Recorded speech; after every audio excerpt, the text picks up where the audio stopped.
Hi there and welcome to the show. I'm Nancy Guppy coming to you from Coursera Gallery, where I am standing in the midst of The Space Between Things, an exquisite collection of new paintings by artist Norman Lundin. This exhibit continues Norman's exploration of visual detail through imagined still lifes, studio views, and landscape vistas, and I love how Norman describes what the title of the show means. Quote, "As a painter, many things get my attention, but what interests me most is the space between things. My work incorporates content that has little or no emotional association. The objects I paint are ubiquitous in our daily lives and are essentially psychologically neutral. This is intended as it then allows the light and volume of space to become what is most important. The objects are not there to be described, they are there to describe the space." The Space Between Things runs now through Saturday, April 1st. Hours and location are at greatcoursera.com. We've got a great lineup for you, including an homage to Seattle's neon art, Eva Abram on the power of telling stories, The King of the Sky is giving a feast. Help spread the word! and music from Appaloosa. All right then. Forget it. I'm out. And we'll begin with Willow Bader, a painter who finds inspiration in the world of Argentine tango. I always took art seriously. I always knew I would be an artist.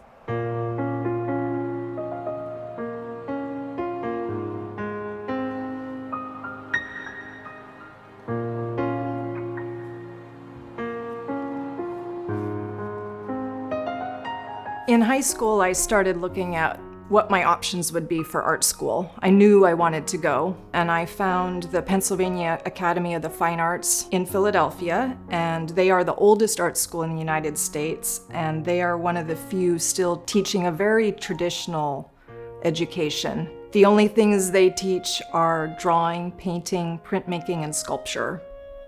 I discovered encaustic in my last couple of years of art school. I would go to the First Friday art walks, and certain artworks would catch my eye.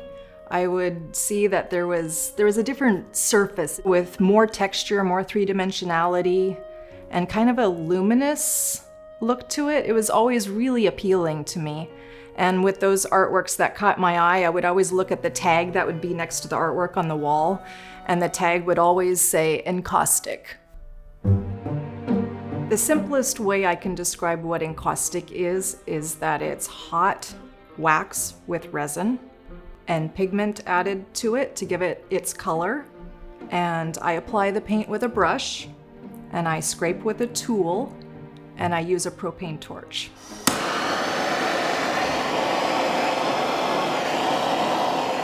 When I walk into the studio at the beginning of a painting day, the first thing I do is turn on my griddles. I need my paint to be hot in order to paint with it. What I really love about the process of encaustic is the immediacy. There is no waiting, it's very direct. Once I pick up my brush full of paint, I have about 3 seconds to get it on the painting where I want it, how I want it. I think the encaustic lends itself particularly well to my interest. I have a love of movement in my paintings, and when you're forced to work quickly because your paint dries so quickly, I think it makes for a good partnership. The mirror in my studio is actually a tool to help me see what my work looks like. It adds distance, as if I've walked across the room, but it also flips the image around so I get a fresh perspective. That can help.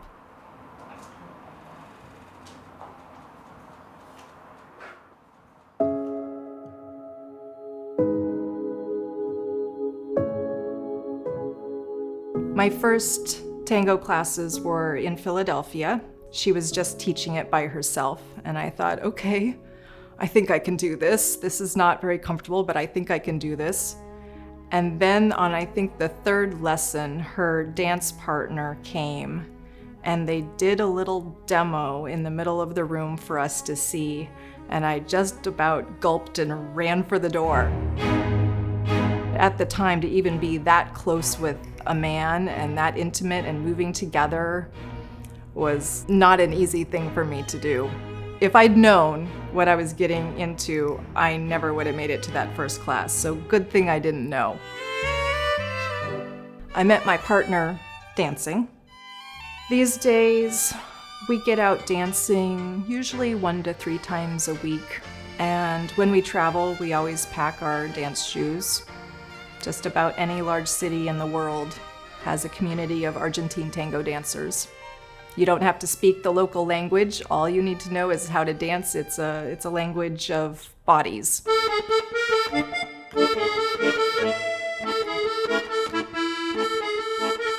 One of my new friends said, "Why don't you paint tango?" And I'm like, yes, I think this makes really good sense. It has the human figure, it's in motion, it's romantic. And so now I've been painting Argentine tango for like 18 years. And every once in a while I take a break, but I always come back to it again.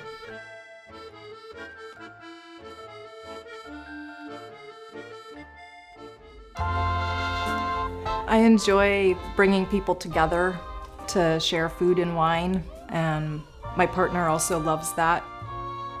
I would say my ideal day actually is painting and gardening and cooking. Have a dinner party at the end of the day and then go out dancing.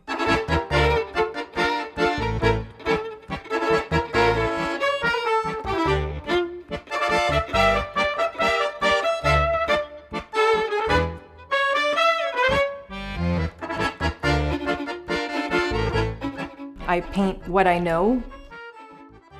My painting is not separate from myself, and I don't feel myself if I'm not getting to paint. It's okay if a few days go by sometimes, but I feel so much better and myself when I'm in the studio, and it gives me something to look forward to getting in the studio to see what it looks like today.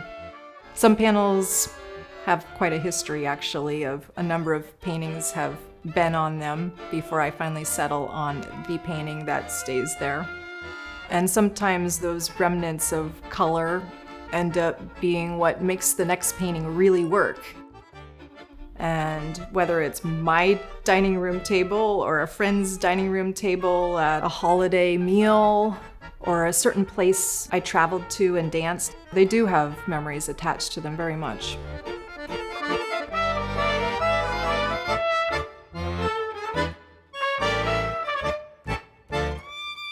Willow is part of Nocturne, a group show at Cole Gallery in Edmonds running now through April 3rd. And you can see Willow's work at Edward Montgomery Fine Art in Carmel, California. More information is at willowbader.com. Our musical guest this week is the super fun band Appaloosa, featuring Erica Bruner on vocals and guitar, Rachel Barrett on vocals and bass, Leif Larson on guitar, and Ian Thomas on drums, performing No Hope for the Kids.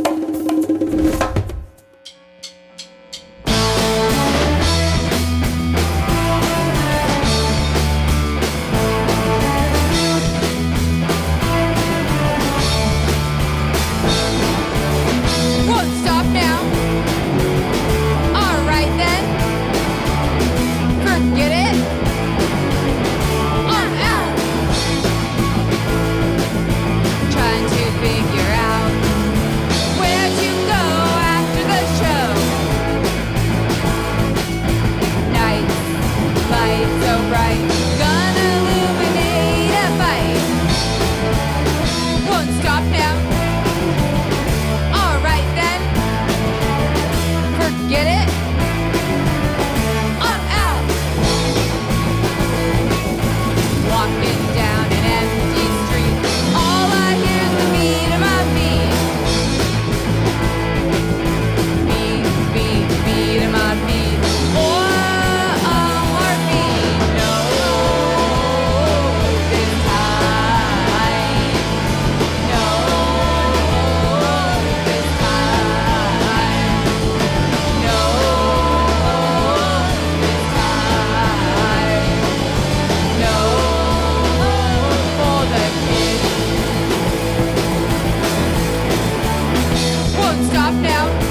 Hope for the Kids is on Appaloosa's self-titled 7-inch, available digitally and in hard copy from Bandcamp. And catch the band live Saturday, March 11th at Lucky Liquor in Tukwila, Saturday, April 1st at the Windjammer in Queens, New York, and April 14 through 16 at the RX Fest at Nimoto in downtown Seattle. Next up, the art, the craft, and the power of spoken narrative from master storyteller Eva Abram.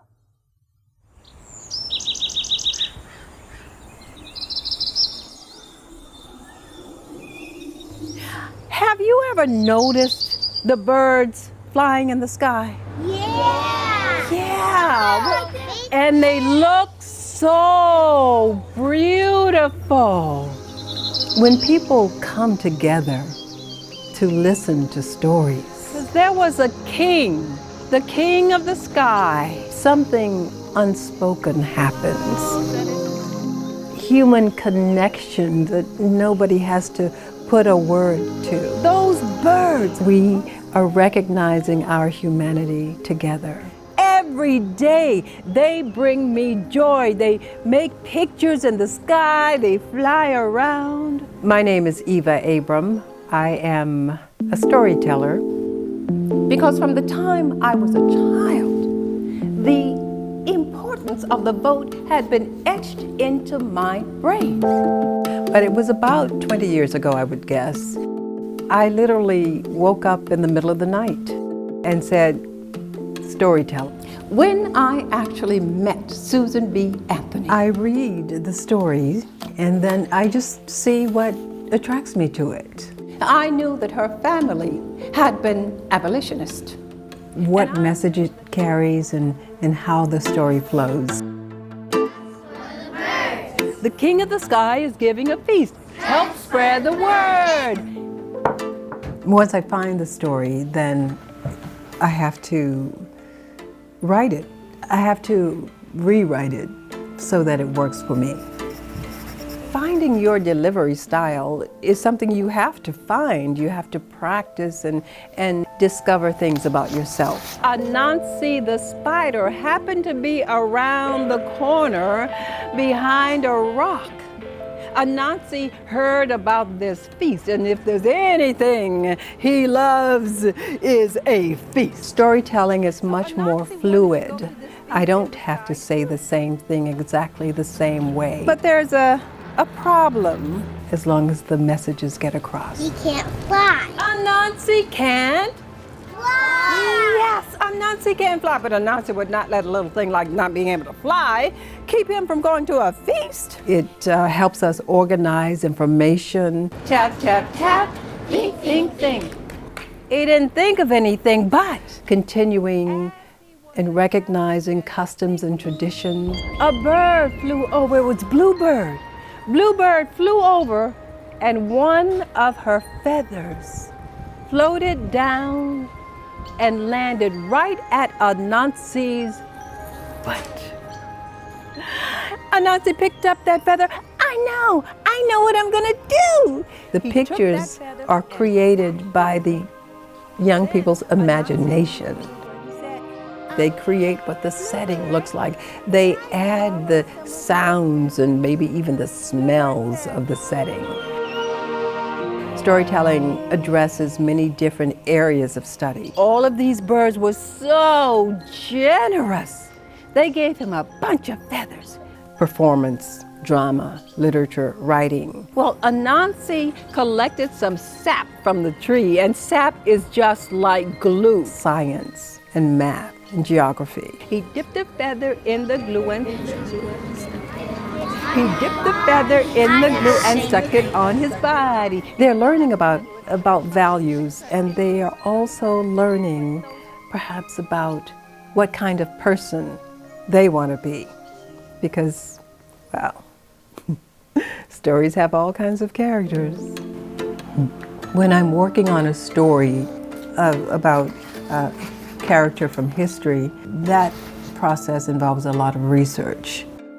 You're dealing with a real person. I have been at this for a long time. I try to put myself in that person's shoes. I try to imagine myself as that person.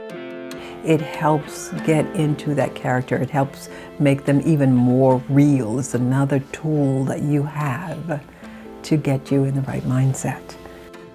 Some of you may not know me. I am Mary McLeod Bethune. And sometimes fighting injustice is like trying to row against a torrent with only your hands for a paddle. And he was a-flapping and ooh, he was so flying, yes. A Nazi joined all the other birds, and they flew to the King of the Sky's house. Since the beginning of time, since before we had languages, we were telling stories. I am pigeon, I am crow, to teach those values, those social expectations. Nazi's a spider, he's not supposed to be there, right? I'm robin, I'm thrush, I'm swallow, I'm wren. He got it. He said, I know what to say. And when it got to be his turn, he said, I am all of you, because he had feathers from all of those birds. Because it reminds us to kind of come away a little bit from our individuality that we lose ourselves in most of the time as we go through life. He tried to squeeze in, but he couldn't get into the food. So he stepped back, he said, wait, and realized that we all are human and we need to work for the good of all human beings. And the birds stopped eating and looked up. He said, who is this feast for? And the king said, well, this feast is for all of you. That's what storytelling does for me, and hopefully all of my audiences. Oral storytelling is not a thing of the past. Oral storytelling will be with us as long as human beings can talk. I thank you all for coming, listening.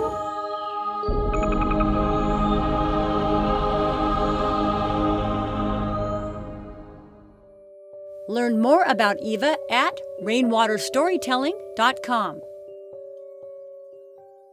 We want to give a shout out to author and photographer Matt Hucke on the publication of his new book, Seattle Neon. This gorgeous, large-scale book features over 425 full-color images of historic and contemporary neon signs from Seattle neighborhoods. Here's how Matt responded when I asked why he wanted to immortalize Seattle's neon landscape. Seattle's neon signs are a link to the Seattle of decades past, surviving in an era where everything old is torn down in the name of profit. On our wet and dreary winter nights, the brilliant glow of neon stands out, beckoning the traveler to places of warmth and comfort. In creating Seattle Neon, I sought to capture the best remaining pieces of neon art and to tell the stories of the fascinating individuals who sponsored and designed these unique landmarks. Get your copy of Seattle Neon from seattleneonbook.com. And that's a wrap. Big thanks to Coursera Gallery for hosting us. And a reminder that Norman Lundin's show, The Space Between Things, runs now through April 1st, so you want to plan your visit soon. And thanks to you for tuning in. Have a great week, and we'll see you soon.